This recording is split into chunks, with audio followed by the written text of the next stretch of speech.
Welcome, नमस्कार। आप देख रहे हैं मघी आवाज़ और एक बार फिर मैं आपके साथ जुड़ गया हूं धर्मराज युधिष्ठिर।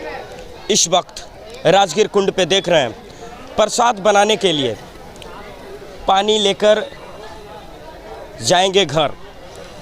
उसको लेकर काफ़ी संख्या में लोग सुबह से ही कतार में खड़े हैं। इधर भी दिखाएं थोड़ा सा, ये चंद्र कुंड और रहा सूर्य कुंड। कुल मिलाकर 2 साल कोरोना काल के कारण बाधित रहा हर तरह का त्यौहार।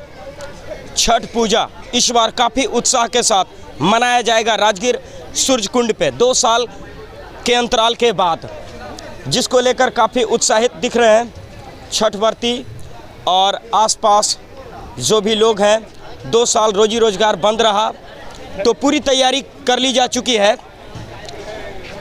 सुरक्षा व्यवस्था दिखा सकते हैं, चारों तरफ पुलिस फोर्स आज के तारीख से ही तैनात कर दिए जा चुके हैं।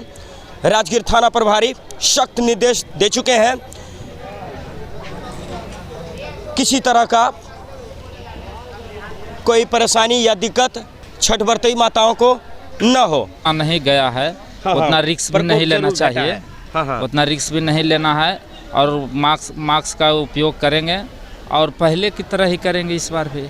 अब भगवान छठी माता से मनाएंगे कि कोरोना वोरोना दूर हो जाए, सब गंदगी। और कहते हैं कहीं ना कहीं रोमांच और अत्यधिक बढ़ गया होगा 2 साल इंटरवल रहने के कारण। हाँ, रोमांच तो बढ़ा है, काहे कि 2 साल आदमी जैसे तैसे ज़िंदगी बिताया।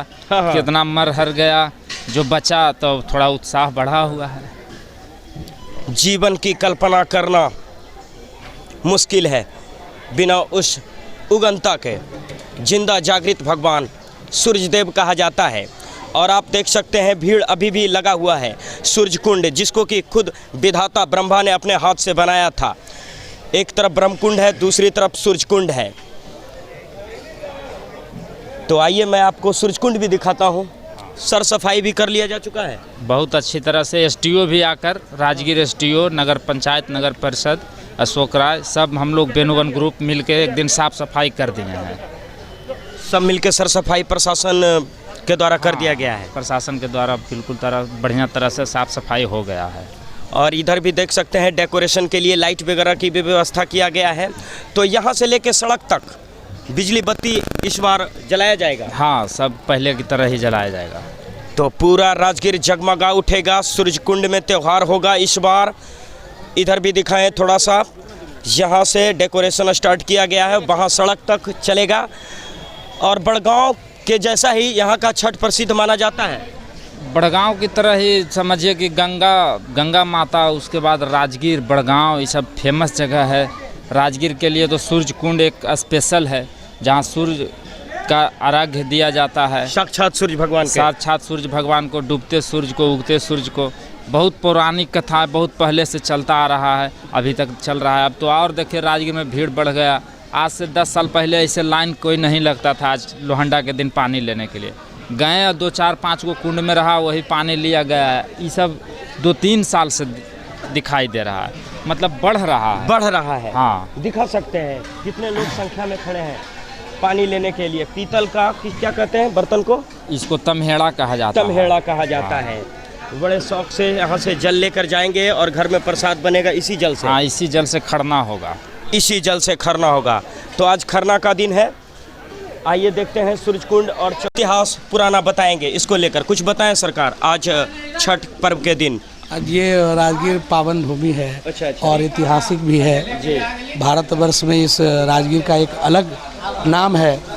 कहा जाता है कि 33 कोटि देवी देवताओं का ये नगरी है, जिसमें वाजपेयी जग करवाए थे। ब्रह्मा जी के मानस पुत्र थे राजा वसु। उन्होंने 33 कोटि देवी देवताओं को आमंत्रण करके यहाँ बुलाए थे।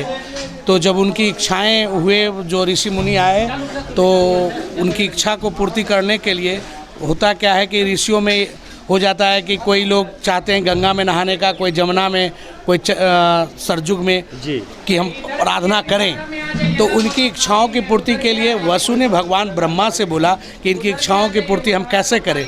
तो भगवान ब्रह्मा ने वसु को बताया कि राजगिरी में आप वाजपेयी जग करो और 12 वर्ष तप करेंगे तो आपका ये इनकी इच्छाओं की पूर्ति कर सकते हैं। तो बसु ने राजगिरी में 12 वर्ष तप किए, वाजपेयी जग किए, तो यहाँ 22 कुंड वामन धाराओं का संगम बना।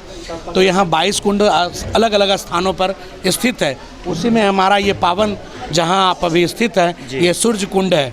और यहाँ आस्था का पर्व जो हम लोग छठ व्रत जो मनाते हैं, जो बिहार के लिए एक गौरवान्वित पर्व है, वो यहाँ आस्था का डुबकी लगा करके और भगवान सूर्य को लोग कहते हैं ना कि उगते हुए सूर्य को लोग अर्घ्य देते हैं, परंतु हमारा बिहार एक ऐसा चीज़ है, ऐसा एक जगह है जो पहले मतलब कि जो पहला अर्घ हम लोगों का होता है वो क्या होता है, भगवान सूर्य नारायण को डूबते हुए सूर्य का पहला अर्घ पड़ता है। इसलिए उसी अर्घ के लिए, छठ पूजा के लिए ये हमारा सूर्य कुंड बहुत ही विख्यात है। और यहाँ से दूर दूर के लोग आते हैं और आस्था का पर्व यहाँ मनाते हैं और आस्था का डुबकी लगाकर भगवान सूर्य को आराध्य दे करके छठ पूजा का जो आनंद है, उनके पूरे फैमिली यहाँ आनंद लेते हैं। तो क्या बताते हैं, पूर्वज के ब्राह्मण कब से चलता आ रहा है इस तरह का परंपरा यहाँ छठ देने का? अनादिकाल से चलता आ रहा है, अनादिकाल से, जिसका कि कोई गणित नहीं है। गणित नहीं है। कहा जा रहा है कि ये सतयुग से बनाया हुआ ये राजगिरी है, जो आपका वसु का बनाया हुआ ये पावन भूमि राजगिरी है। इसीलिए इस पावन भूमि का सबसे प्राचीनतम नाम बसुमतीपुर है। उसके बाद आप इसी राजगिरी का नाम गिरिवर्ज भी हो गया। इसी राजगिरी का नाम राजगिरी भी रखा गया, क्योंकि राजा जरासंध 86 राजाओं को कैद कर करके इसी राजगिरी में रखे, इसीलिए उन्होंने इस राजगिरी को राजगिरी रखा। उस 86 राजाओं को मुक्त करने के लिए भगवान श्री कृष्ण को द्वापर युग में आना पड़ा, हमारे राजगिरी में आए और ब्राह्मण के भेष में बनकर उनसे द्वंद्व मांगा। इसी में उनका मुक्ति हुआ और 86 राजाओं को उद्धार करके युधिष्ठिर को 86 राजाओं का सिंपैथी प्रदान हुआ, ताकि वो आने वाला जो विश्व युद्ध उनको मालूम था, रणभूमि जो मालूम था, उसमें 86 राजाओं युधिष्ठिर की तरफ से वो युद्ध लड़े किए थे। अच्छा, एक बात आपने कहा राजगिरी जो पहले कहा जाता था, उसको लेकर क्या कहना चाहेंगे? राजगिरी क्यों कहा जाता था राजगिरी को?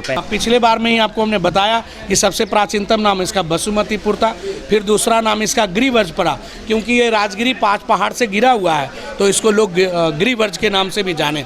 जब बृहदत्त यहाँ के शासक बने, राजा जरासंध के पिता, तो राजा जरासंध के पिताजी का क्या नाम था? बृहदत्त था। तो इस राजगिरी का नाम बृहदत्तपुरी था। अच्छा। परंतु जब राजा जरासंध अपने पिता के जगह वो शासक बने, तो उन्होंने 86 राजाओं को जीत करके यहाँ रखे, तो इसीलिए इसे को राजगिरी रखे, क्योंकि राजाओं का घर माना गया, तो इसीलिए इसका राजगिरी नाम रखा गया। अब यहाँ राजाओं का मतलब कि बहुत ज़्यादा संख्या था। हाँ, जैसे बिंबिसार, अच्छा। हाँ, बिंबिसार का घर हो गया, अजातशत्रु का हो गया, बिंदुसार का हो गया, जरासंध हो गए, जरासंध हो गए। तो ये राजाओं का घर था ये राजगिरी, मगध देश की राजधानी थी ये प्राचीनतम में, इसीलिए इसको राजगिरी रखा गया, क्योंकि राजाओं का घर है और 86 राजाओं को यहाँ कैद करके रखा गया था। इसीलिए लोग इसको, उस समय राजा जरासंध ने इस राजगिरी को राजगिरी नाम दिया। तो किस तरह का निर्देश मिला है मतलब इस बार छठ पूजा को लेकर? छठ पूजा के कोरोना काल के कारण आपने देखा होगा कि पिछले बार भी ये छठ पूजा कोरोना की भेंट चढ़ा, परंतु ये आस्था का पर्व है। कुछ जिलाधिकारी महोदय से गाइडलाइन हम लोगों को प्राप्त हुआ कि जिनके पास वो टीका कोरोना का वैक्सीनेशन जो दोनों डोज ले चुके हैं, उनको यहाँ छठ करने के लिए कोई दिक्कत नहीं है, और जो लोकल बॉडी यहाँ के हैं वो आस्था का पर्व यहाँ मना सकते हैं।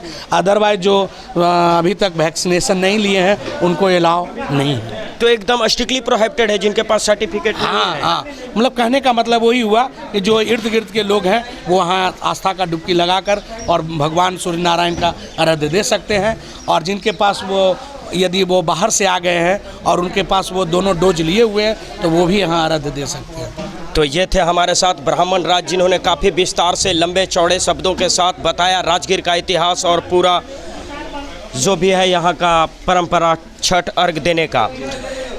बने रहे इसी तरह मघी आवाज़ के साथ। धन्यवाद।